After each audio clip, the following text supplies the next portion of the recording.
வணக்கம். நம்ம இப்போ பார்க்க போகிறது English junior speed May 1981. Get ready, starts. Ladies and gentlemen, I have great pleasure in addressing the Health Ministers Conference today and to say a few words. I would also like to know from you the problems that you may have with reference to your states in the matter of public health and general welfare, and the steps you have taken to solve them. The idea is that the experience of one state may be useful to other states in dealing with similar problems. As far as the central government of India, who is also present here, will explain to you during the discussion that will be held in the next 2 days about the various schemes that the central government are implementing for the improvement of health and general welfare of the people.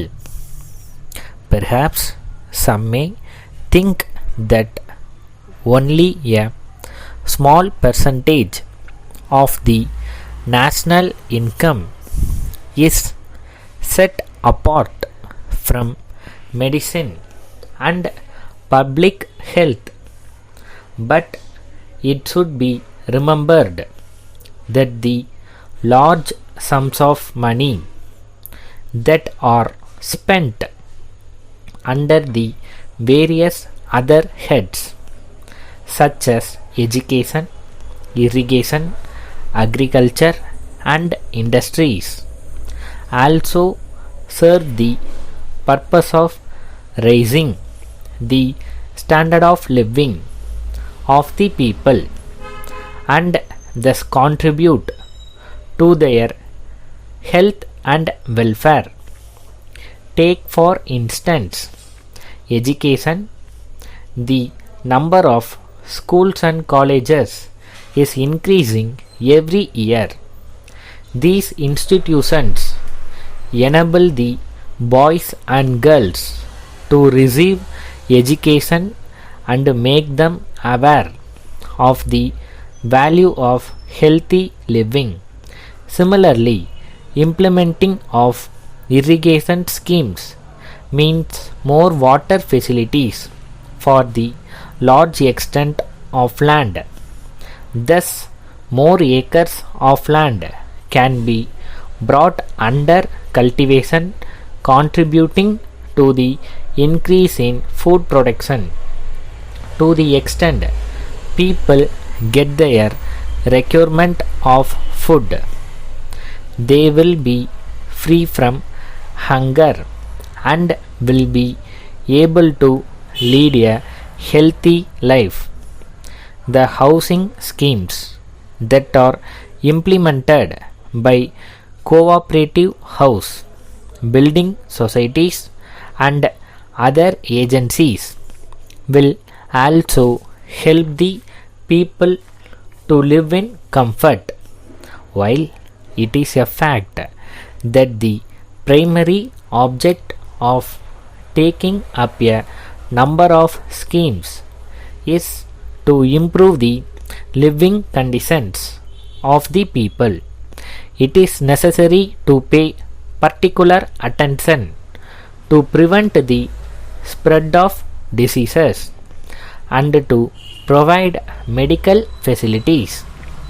I have dealt with only some aspects of the purpose of this conference and hope the ministers and the officials who are present here will discuss the subjects in detail and arrive at very useful decisions.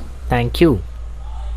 Letter from the Managing Director, Das and Company, Anna Salai, Madras, to Messrs.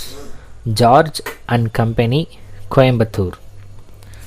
Dear sirs, we are in receipt of your letter of the 10th instant in response to our advertisement in the newspapers regarding the sale of our tea estate in the Nilgiris. We are glad to inform you that the price of rupees 30 lakhs offered by you for the estate may be agreeable to us, but we are not in a position to give you our decision immediately, as the matter has to be placed before the board of directors of the company. We shall inform you of the decision of the board of directors in due course.